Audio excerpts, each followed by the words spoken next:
ឃើញស្រូវរបស់យើងមានស្នាមកាត់ចឹងយើង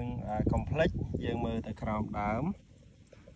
មរបស់វាឬក៏នៅលើទឹកយើងនឹងឃើញមានបំពង់បាទស្លឹកស្រូវដែលមានរាងជាបំពង់ហើយស្លឹកស្រូវដែលមានរាងជាបំពង់ហ្នឹងប្រកបណានឹងមាននេះដង្កូវបាទដែលនេះគឺជាដង្កូវបំពង់កាត់ស្លឹកមានកសិករខ្លះគាត់ហៅថាដង្កូវបណ្ដែតក្បូនហើយមានដង្កូវកសិករខ្លះទៀតគាត់ហៅថាដង្កូវ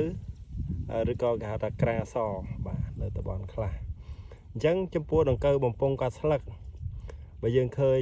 រោគសញ្ញាដូចដែលខ្ញុំបង្ហាញនេះឬពេលខ្លះទៀតយើងទៅស្រែយើងអត់ទាន់ឃើញមានស៊ីទេប៉ុន្តែយើងឃើញមានមេអំបៅតូចនេះមេអំបៅតូចពណ៌សខ្លួនវាខ្លីហើយមានបតក់ទូចច្រើនបាទលាយឡំគ្នានេះគឺជាមេអំបៅដង្កូវបំពង់កាត់ស្លឹកហើយបាទមេអំបៅហ្នឹងពេលដែលវាពងហើយដល់ពេលកូនដែលវាញាស់មកណាអញ្ចឹងវាស៊ីស្លឹកស្រូវហើយវាស៊ីស្លឹកស្រូវវាកាត់បដែតទឹកបាទហើយវារស់នៅក្នុងហ្នឹង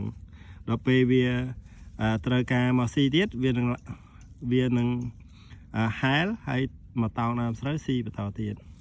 បាទនេះឃើញរាងជាបំពង់ជាមួយខ្ញុំចាប់មកបន្ថែមនេះគឺជាដង្កូវបំពង់កាត់ស្លឹកហើយ